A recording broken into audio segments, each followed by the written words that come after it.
그래서 오늘 베드로가 이 베드로 후서를 통해서 성도님들이 예수님을 제대로 알기를 바라고 있습니다. 베드로가 누구에게 베드로 후서를 기록하였는지 정확하게 이것이다, 이것이 100점짜리 정답이다 말하기는 쉽지가 않지만, 우리가 베드로 전서와의 연계성을 생각해 볼 때 이 베드로 전서를 받았던 소아시아 지역의 성도들에게 편지를 쓴 것이 아닐까 우리는 추정을 할 수 있습니다. 베드로는 베드로 전서를 통하여서 외부로부터 많은 핍박을 받은 이 성도들에게 예수님을 향한 소망을 품고 능력 주시는 자의 능력을 의지하면, 그리고 잘 참고 견디라, 이렇게 말씀을 전하고 있습니다. 그런데 베드로가 예수님을 만난 날이 가깝다라고 말하였는데, 점점 이 예수님이 이제 곧 오시리라 이런 기대를 가지고 있던 이 성도들에게 기다려도 예수님이 나타나지 않으시는 거예요. 베드로도 이제 나이가 들면서 예수님을 만날 날이 가까워졌습니다. 그러면서 그때 이 소아시아 지역에 있던 교회에 이단 사상이 발생하였던 것 같습니다. 아까도 말씀드렸지만 기다려도 곧 오신다는 예수님이 오시지 않으니까 당시에 유행하던 에피쿠로스 학파의 쾌락주의가 교회를 위협했던 것 같습니다. 그래서 무슨 말을 했겠습니까? 예수님 곧 오신다고 했는데 안 오시지 않느냐, 그러니까 고생하면서 예수님 믿지 말고 이제 즐기며 살자, 아마 이렇게 유혹을 했을 것 같습니다. 그냥 흥청망청 살다가 죽어버리면 인생은 끝이 난다. 아마 예수님 믿지 않는 많은 사람들이, 그죠? 특히나 젊은 사람들 중에는 많은 사람들이 이렇게 생각을 하고 있을 것 같아요. 지금 좀 지식 좀 있다고 하는 젊은 사람들은 빅뱅 이론이라는 것을 절대적으로 신뢰합니다. 세상이 진화되었다는 거예요. 눈에 보이지 않는 뭔가가 빵 터져가지고 이게 우주도 만들고 지구도 만들고 어떻게 하다 보니까 진화가 되어서 사람이 되었다. 그러면 사람이 착하게 살 이유가 뭐가 있겠습니까? 그래서 남한테 피해만 안 주고 나만 잘 살다 죽으면 된다는 거예요. 아마 이 쾌락주의 사람들도 그렇게 생각을 하지 않았을까 생각이 드는데요. 그러다 보니까 예수님께서 행하셨던 이 수많은 기적과 예수님에 대한 말씀들은 실제가 아니라, 우리가 믿어야 할 대상이 아니라 그냥 지어낸 신화이다, 허구이다 라고 주장하는 사람들도 있었던 것 같습니다. 그래서 베드로가 이 긴급한 순간에 이 베드로 후서를 기록함으로써 예수님의 그 귀한 복음을 보존하려고 했던 것 같습니다. 오늘 이 말씀을 통해서 우리가 베드로가 우리에게 무엇을 바라고 있는가, 하나님께서는 우리에게 무엇을 바라시고 이 성경을 우리에게 주고 계신가 살펴보시며 큰 은혜 받으시기를 축복합니다. 오늘 베드로는 자신을 예수 그리스도의 종이며 사도라고 소개를 하고 있습니다. 예수님을 기다리면서 여러 고난을 견디었던 이 소아시아 교인들은 곧 오시리라는 예수님을 말씀을 믿고 견디었지만 시간이 흐를수록 그들의 신앙이 흔들렸습니다. 그러면서 아까도 말씀드렸던 그 쾌락주의가 퍼지고 예수님의 복음의 내용이 흔들리기 시작을 했습니다. 이때 베드로는 자신을 예수님의 종이고 사도라고 소개할 때에 아마 성도들은 큰 은혜와 위로를 받지 않았을까 생각이 되어집니다. 마음이 불안하잖아요. 예수님이 가짜다라고 말하는 사람들도 있고 예수님이 오시지 않을 거라고 말하는 사람들도 있을 때에 이 베드로가 누구입니까? 예수님의 종이었어요. 살아 역사하셨던 그 예수님의 사도였습니다. 그러니 그 예수님의 산 증인이 직접 편지를 써서 성도들에게 위로를 주니 이것이 얼마나 큰 위로가 되겠습니까? 무엇보다 베드로는 성도들이 가지고 있는 이 믿음들이 베드로 자신이 가지고 있는 그 믿음과 같이 보배롭다라고 말을 하고 있습니다. 세상의 쾌락들, 사람들은 그게 너무나 좋아서 거기에 빠져 살고 있는데 거기에 자꾸 눈이 돌아가지 않겠습니까? 그죠? 자꾸 눈이 돌아가요. 그런 성도들을 향해서 너희가 가지고 있는 그 믿음이 헛된 게 아니라는 거예요. 값어치 없는 게 아니라는 거예요. 베드로의 믿음이 얼마나 좋았겠습니까? 얼마나 귀한 겁니까? 예수님 밑에서 예수님의 수제자로서 그렇게 살아간 그 베드로의 모습 우리 담고 싶지 않습니까? 야, 나도 저 믿음이 있으면 참 좋겠다 이런 생각을 했을 터인데 이 베드로가 성도들을 향해서 너희가 가지고 있는 그 믿음이 작은 게 아니라는 거예요. 내가 가진 믿음이나 너희가 가진 믿음이나 똑같이 보배롭다. 우리가 세상 살면서 나의 믿음이 적다고 낙심할 필요가 없습니다. 야, 저 집사님, 저 권사님, 저 장로님은 참 믿음 좋으신데 나는 왜 이렇게 믿음이 작을까? 그런 걱정하실 필요가 없어요. 우리 성도님들이 가지고 계신 그 작은 믿음, 그것이 천하보다 귀한 줄로 믿으시기를 바랍니다. 베드로는 2절에서 그 믿음이 왜 귀한가 이것에 대해서 설명을 하고 있습니다. 2절에서 베드로는 하나님과 우리 주 예수를 알므로 은혜와 평강이 너에게 더욱 많을지어다 이렇게 말을 합니다. 성도에게 있어서 가장 귀한 축복은 아마도 은혜와 평강이 아닌가 생각되어집니다. 성도님들 이 자리에 왜 오셨습니까? 왜 오셨습니까? 은혜 받으려고 오셨잖아요. 물론 이 예배라는 것, 하나님의 말씀을 듣는다는 것, 읽는다는 것, 하나님을 찬양한다는 것, 신학적으로 많은 의미가 있지만 우리가 솔직한 심정으로 와서 은혜 받으면 좋잖아요. 이 세상 살면서 예수님의 복음을 가지고 살면서 참 힘이 들 때에 이 자리에 나와서 하나님 주시는, 하나님께서 공급하시는 그 은혜와 평강을 누린다면 얼마나 좋습니까?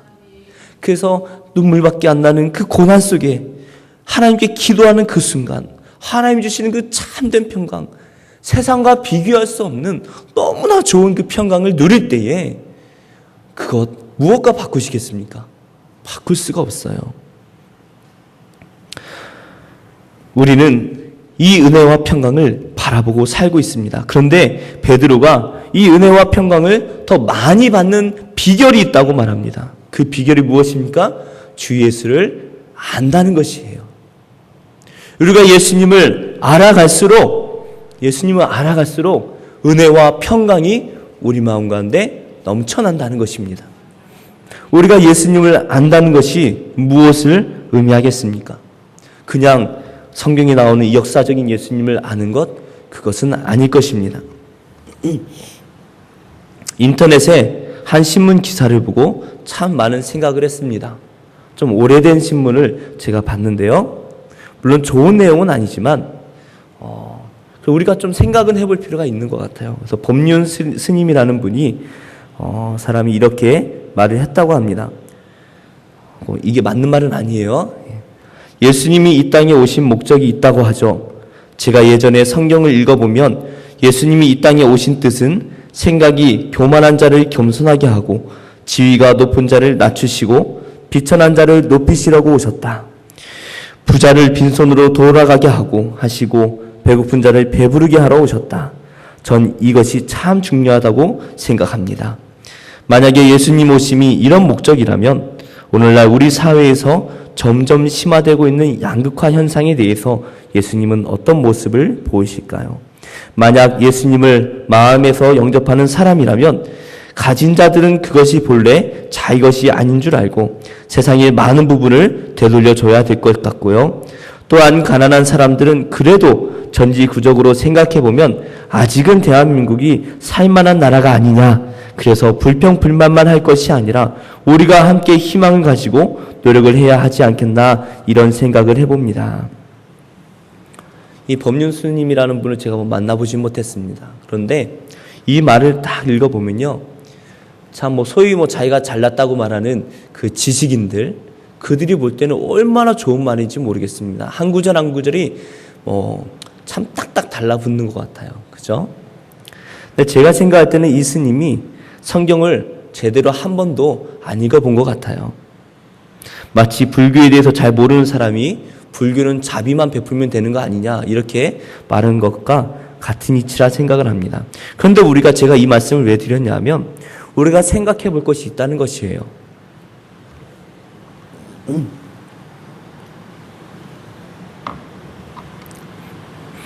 나름대로 교회에 대해서 잘 알고 있다라고 말하는 이 스님이 저렇게 말하는 것은 세상 사람들이 우리를 향해서 기대하는 것이 있다는 것입니다.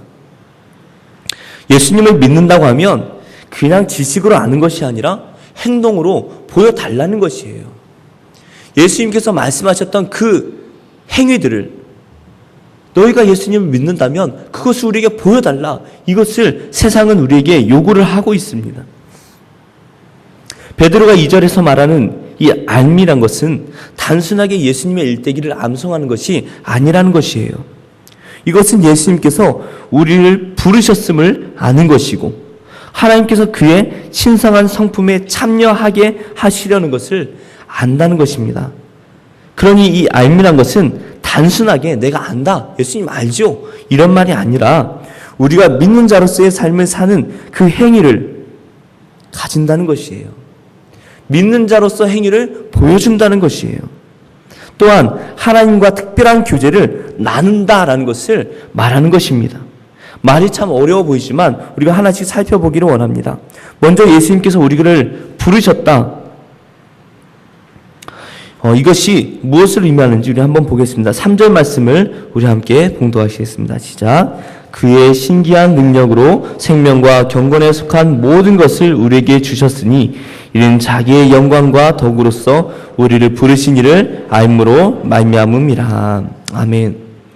먼저 하나님과 예수님께서는 자신의 신기한 능력으로 생명과 경건에 속한 모든 것을 우리에게 주셨다라고 말씀하고 계십니다.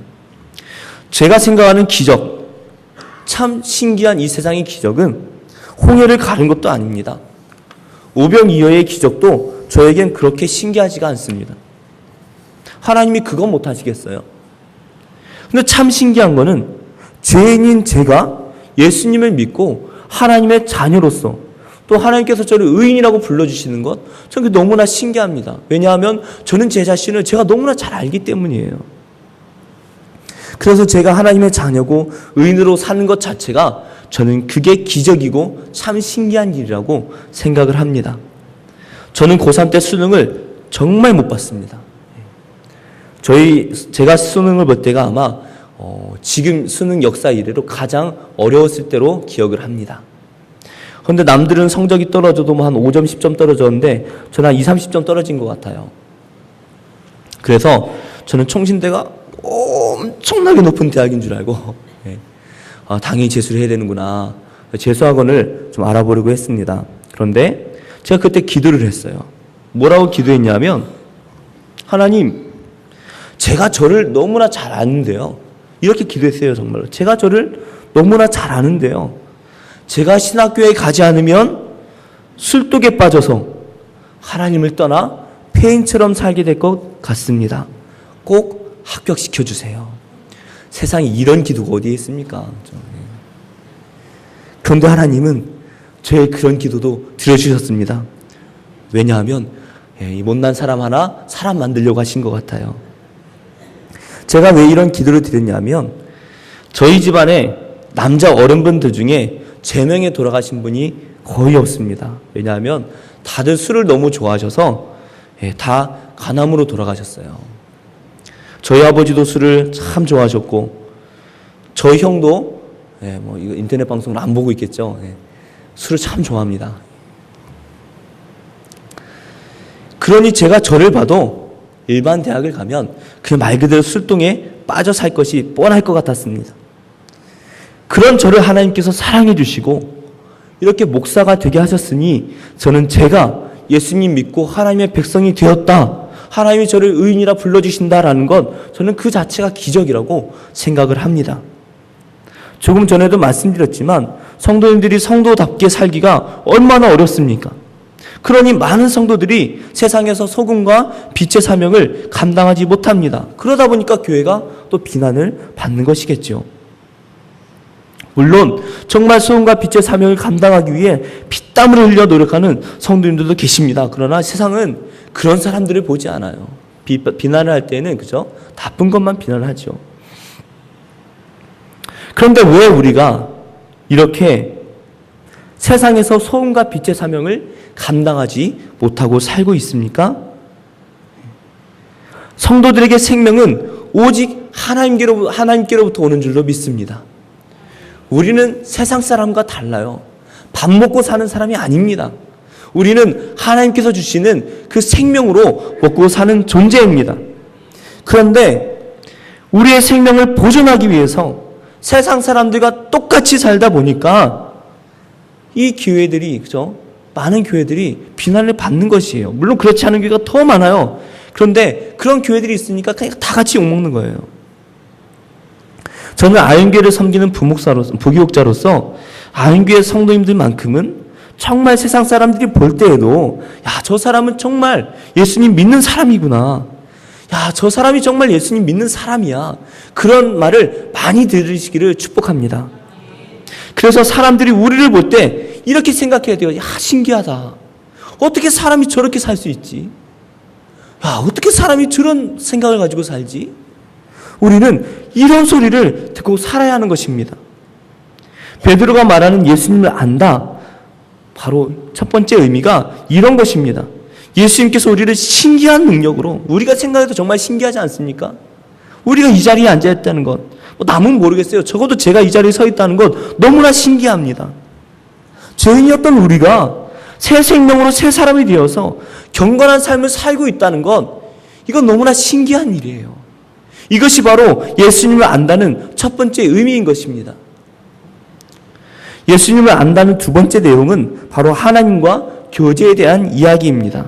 우리 4절 말씀을 함께 봉독하시겠습니다. 이로써 그 보배롭고 지극히 큰 약속을 우리에게 주사 이 약속으로 말미암아 너희가 정욕 때문에 세상에서 썩어질 것을 피하여 신성한 성품에 참여하는 자가 되게 하려 하셨느니라. 아멘.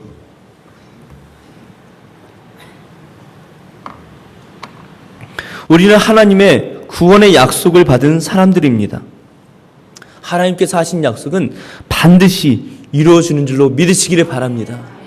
하나님께서 우리를 택하시고 우리를 부르시고 택하셨다면 그 약속, 우리가 하나님께 맺은 그 약속은 하나님께서는 끝까지 지켜주십니다. 하나님께서 얼마나 이 약속을 지켜주십니까? 하나님께서 아브라함을 부르셨어요. 그를 통하여서 열방에, 그죠? 많은 열방들이 돌아오게 하려는 그 꿈을 가지고 아브라함을 부르셨습니다.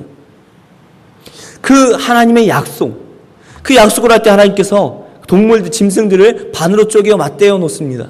그게 무슨 말입니까? 약속을 지키지 않을 경우에 이렇게 될 것이다. 사실 하나님께서 아브라함에게 요청하신 건 없어요.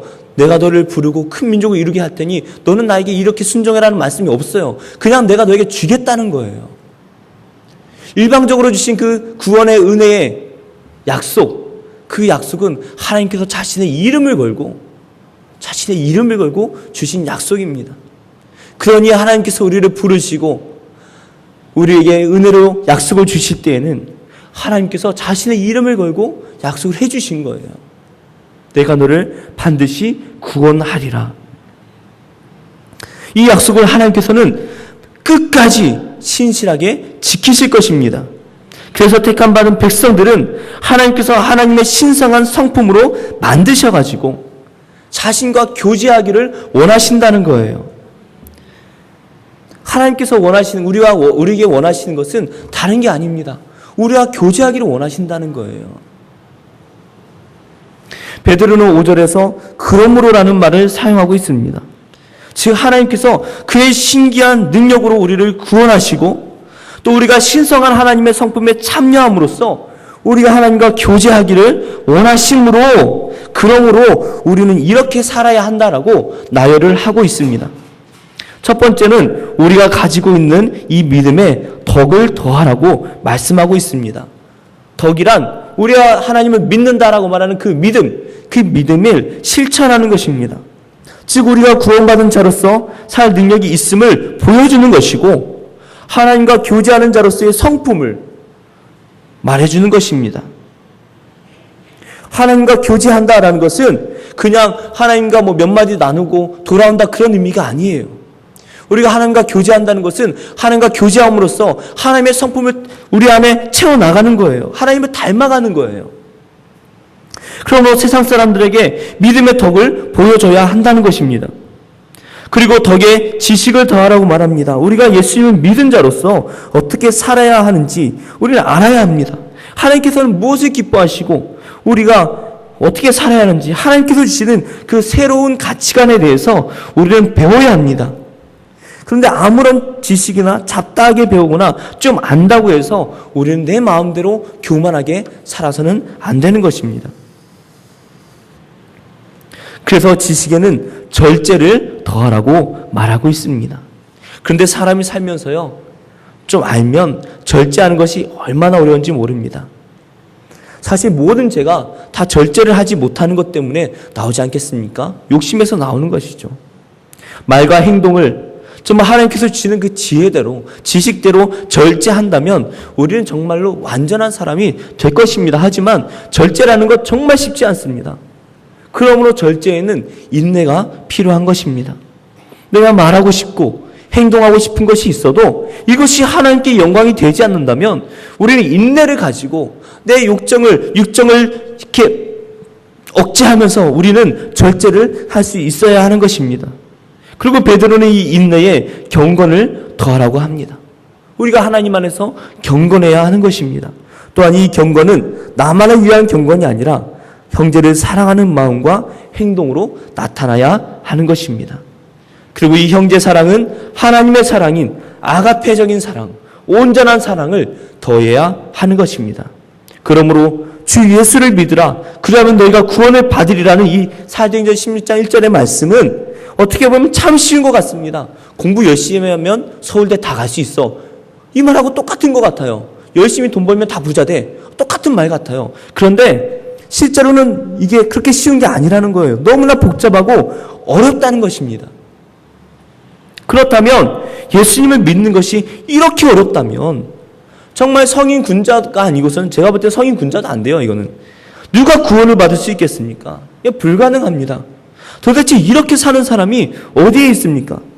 그런데 3절 말씀을 다시 보면 참 우리에게 힘이 됩니다. 우리 한 번 더 읽어볼까요? 3절 말씀 시작. 그의 신기한 능력으로 생명과 경건에 속한 모든 것을 우리에게 주셨으니 이는 자기의 영광과 덕으로서 우리를 부르신 이를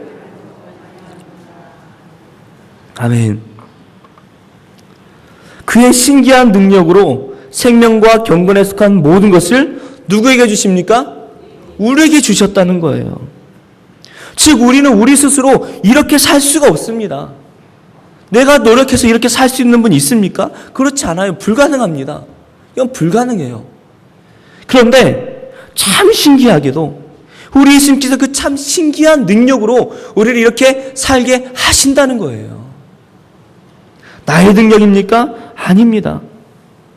하나님께서 우리에게 힘을 주신다는 것입니다. 하나님께서는 그가 부르시고 택한 자들에게 이러한 능력을 이미 주신 줄로 믿습니다. 이야기 많이 들어보셨을 거예요. 코끼리가 어릴 때 조련사가 어떻게 합니까? 다리에다가 쇠사슬을 묶습니다. 이만한 말뚝을 박아요. 어린 코끼리는 힘이 없으니까 그걸 아무리 당겨도 나갈 수가 없습니다. 근데 이 코끼리가 점점 큽니다. 그러면 어떻게 돼요? 마뚝도 점점 크고 쇠사슬도 큰 쇠사슬을 해야 되는데 그러지 않습니다. 어릴 때 맸던 그 쇠사슬에 말뚝을 박아놓으면 이 코끼리가요, 이거를 뽑아낼 힘이 있음에도 불구하고 나중에 뽑을 생각을 안 합니다. 왜? 나는 안 될 거야. 난 안 돼. 그런 생각을 하기 때문입니다. 마찬가지입니다. 우리가 믿음의 결과, 이 믿음의 결과로 사랑이 나타나기까지 그 하나님의 그 크신 사랑을 나타내기 얼마나 많은 노력을 해야 됩니까? 그런데 우리가 볼 땐 참 어려워요. 불가능해 보입니다. 그런데 우리 안에 예수님께서 이 신기한 능력, 이거를 할 수 있는 능력을 우리에게 주셨다는 것입니다. 그래서 우리가 이 말씀을 믿음으로 하나씩 행하다 보면 신기하게도 이것이 이루어져 간다는 것이에요. 우리가 하나님을 믿어서 덕을 행하는 것 참 어려워 보여도 하나씩 하다 보면 덕이 행해진다는 것입니다. 이 덕을 행하면서 하나님께서 나에게 무엇을 바라시는가 그 지혜를 알아가고 또 절제를 하고 인내를 하고 경건을 쌓아가고 형제를 사랑하고 그리고 하나님의 그 한량없으신 부어주시는 그 사랑을 이웃들에게 전하는 것, 우리가 볼 때는 불가능하지만 하나씩 하다 보니까 어때요? 된다는 것이에요. 그게 누구의 힘으로 되는 것입니까? 나의 힘이 아니라 하나님께서 주시는 힘이라는 것입니다. 그래서 8절과 9절 말씀을 보니까요, 믿음의 열매가 나타나지 않는 자들은 시각장애인과 같다라고 말씀하고 있습니다. 자기의 죄가 깨끗이 되어서 이제 죄를 짓지 않고 살 수 있는 능력이 있습니다. 하나님의 말씀대로 믿음으로 사랑을 실천하며 살 수 있는 힘이 있어요. 그런데 그거를 알지 못하고 여전히 우리 죄악 가운데 머물러 있으면서 난 안 돼, 난 안 돼, 그렇게 한숨만 쉬고 있는 것이 우리의 모습이라는 거예요. 그런데 우리는 알고 있지 않습니까? 믿음으로 행하다 보면 된다는 것을 우리는 이미 알고 있습니다. 초대교회에서 이렇게 예수님도 오시지 않으니 힘들게 경건한 삶을 사는 것이 헛되다, 쾌락을 즐기며 살자 말하는 그러한 이단들이 있었습니다. 그렇게 힘들어서 살아서 뭐 하냐는 거예요. 예수님 안 오실 텐데, 죽으면 그냥 끝나버릴 텐데, 소멸되어 버릴 텐데 뭐하러 그렇게 힘들게 사느냐. 베드로는 10절 말씀에서 그러한 자들을 향해서 이렇게 말합니다. 오히려 더욱 힘써서 부르심과 택하심을 굳게 하라, 이렇게 말씀을 하고 있습니다. 우리가 받은 구원의 은혜를 굳게 하기 위해서는 우리는 실천하는 믿음을 가져야 합니다. 처음에는 안 될 것 같습니다. 그런데 막상 실천하다 보면 된다는 것이에요. 그리고 이러한 일들이 계속해서 반복되면서 우리의 믿음이 더 어떻게 됩니까? 굳건해진다는 것입니다. 굳건해지는 거예요. 믿음은 귀한 믿음이 있고 값어치 없는 믿음이 있고 그렇지 않습니다. 오늘 베드로의 말처럼 이 베드로가 가지고 있는 믿음이나 우리가 가지고 있는 믿음이나 동일하게 존귀한 것입니다.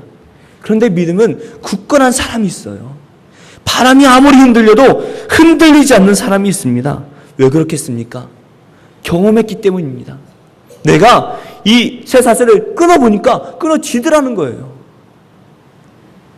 사랑하는 우리 성도님들, 안 된다고 생각하지 마시고 믿음으로 해보시기 바랍니다. 정말 세상에서 짠맛을 잃어버린 그러한 소금이 되지 마시고, 그래서 야, 소금 참 뭐 예수님 믿으면 다 착하게 산다더니 안 그런 사람도 많네, 그런 소리 듣지 마시고, 야, 정말 안교회 성도들 보니까 정말 하나님 살아계셔, 정말 하나님 능력 있으신 분인 것 같아, 이렇게 이 세상 사람들에게 정말 하나님의 복음을 증거하는 그러한 분들이 되시기를 축복합니다. 그래서요, 정말 힘없는, 능력 없는 소금이 아니라 세상을 짠맛으로 물들이고 정말 능력이 있는 신기한 소금이 되어야 하는 것입니다. 이런 글을 봤습니다. 인터넷에서 어떤 사람이 이제 막 교회를 막 비난을 하는 거예요. 막 비난을 합니다. 그래서 뭐 이렇고 저렇고 이렇고 막 합니다. 그런데 그 댓글 중에 이러한 댓글이 있었습니다. 자기는 교회를 다니지 않지만 자기 아버지가 칭찬하는 사람 한 명이 있더라는 거예요. 시골인데요, 이 사람이 오면 항상 위로해주고 도와주고, 그죠? 나눠주고, 참 어려운 일들이 있으면 다 들어준대요. 그래서 이 아버지가 교회도 안 다니시면서 3만 원을 봉투에 담아서 주더랍니다. 이거 웬 돈이에요? 그러니까 헌금해 주세요, 그러더래요. 뭐 무슨 의미인지 모르고 하셨겠지만 그 이야기를 하면서 그 밑에 댓글 단 사람들이 이렇게 말을 합니다. 교회에 좋은 사람도 많이 있어요. 안 믿는 사람들이 그렇게 말을 하는 거예요. 우리가 이런 사람이 되어야 되지 않겠습니까? 냉랭한 깜깜한 이 세상 가운데 자기 자신을, 그렇죠, 희생하여 녹이면서 빛을 내는 그러한 촛불이 되어야 할 것입니다. 내 자신을 녹여서 이 냉랭한 세상을 짠맛으로 물들이는 그러한 소금이 되어야 할 것입니다. 너무나 신기해요. 어떻게 불이, 그저 조그만 불이 불타는 거 뭐 과학적으로 뭐 분석을 하지만 저 너무나 신기해요. 소금이 조금만 넣어도 이 음식이 너무나 짜서 먹을 수 없는 이 소금 너무나 신기합니다. 우리가 그렇지 않습니까?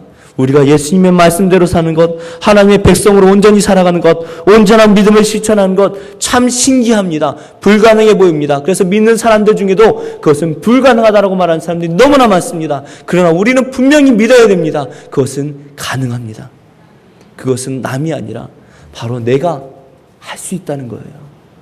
내가 먼저 하나님의 말씀을 믿음으로 실천하며 나갈 때에 사람들은 불가능하다고 하지만 우리 하나님께서 능력을 주실 때에 가능한 줄로 믿습니다. 그래서 오늘 말씀 11절 말씀을 보니까요. 이같이 하면 우리 주 곧 구주 예수 그리스도의 영원한 나라에 들어감을 넉넉히 너에게 주시리라. 오늘 5절에서 7절 말씀만 읽으면 천국에 들어갈 사람은 아무도 없을 것 같습니다. 하지만 우리가 오늘 말씀을 다 읽어보니 하나님께서 우리에게 능력을 주셔서 믿음을 주시고 은혜를 주시고 이 모든 것을 행할 수 있는 힘을 주셔서 우리가 이 모든 것을 능히 감당하게 될 줄로 믿습니다. 이 시간 함께 기도하기를 원합니다. 하나님, 우리가 세상에서 빛과 소금의 역할을 감당하기를 원합니다. 우리에게 능력을 더하여 주시옵소서. 하나님, 그들을 행하면서 힘든 성도들이 있다면 하나님 주님을 만나고 위로받기를 원합니다. 이 시간 위로하여 주옵소서. 함께 기도하시겠습니다.